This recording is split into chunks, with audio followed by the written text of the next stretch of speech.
Welcome to Extra Time. I'm Dan Thomas, joined by Ali Moreno. Kate Markgraf is here, as is Julie Foudy in Vancouver. Julie, I want to start with you. First question, how proud are you to be an American right now? No. Oh, my gosh, Dan.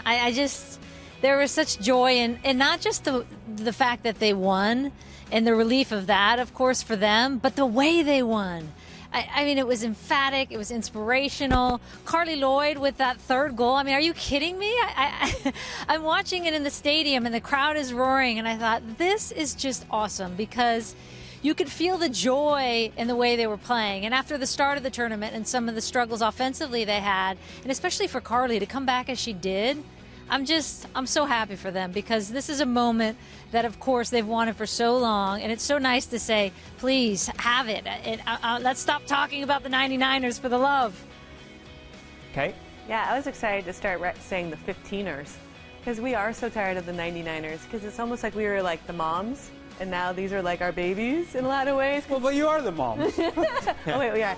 I mean, all those girls were like in between like 5 and 10 when they saw that 99 game. And now they're now inspiring a whole new generation of fans that are young girls and boys watching this. And just, I think it's a really good thing for our culture more than anything that everyone's supporting these amazing athletes and they happen to be women. So I'm excited about that. Okay. Next question. Do you want to answer this, Ali? You don't want to ask me how proud I am to be an American? I'm moving on. Okay. Abby Wambach or Mia Hamm? Mia Hamm. Okay. Julie, you played with both. Who are you going for?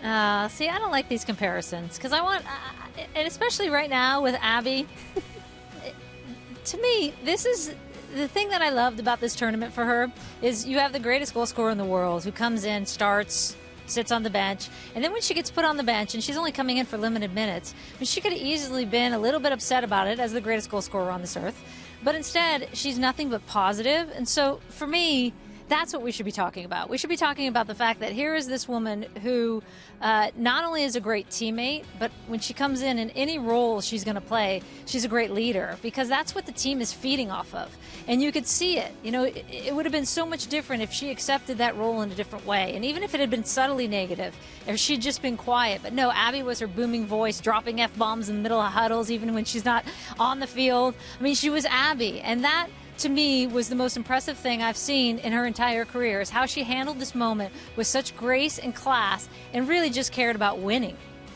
No, I'm not even going to shout at Julie.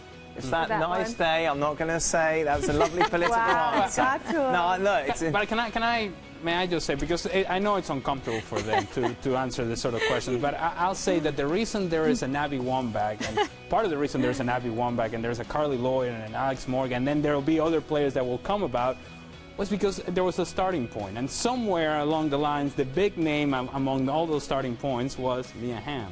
And so eventually, somebody will look at Carli Lloyd and say, because there's a Carli Lloyd, there is some other player that will come about.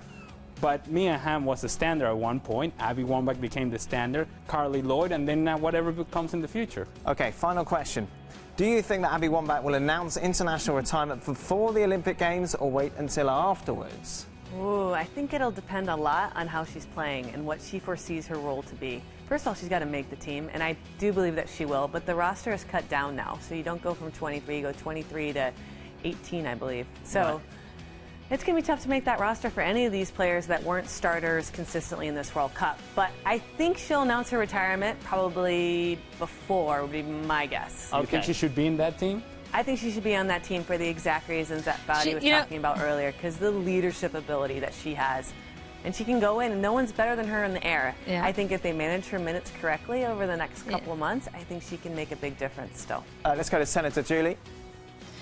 Dan, she told me in April when I sat down with her, I said, look, if you win this World Cup, don't you just want a margarita and to ride off into the sunset and be like, yeah, I'm out of here? And she's like, kind of, but I'm going to play. I'm playing. I was like, why? Why would you keep playing? She's like, I want to keep playing. I'm going to play through 2016, and then I'm going to be done. So who knows now that she's in the moment. But in April, she was like, I'm coming back. So I think she actually will come back for one more. thank you so much for everything during this Women's World Cup. Thanks, of course, to Kate as well and to Ali. ESPN FC will be back tomorrow. I missed More you reaction, guys. of course, to the Women's World Cup. You can join us 6 p.m. Eastern on ESPN News.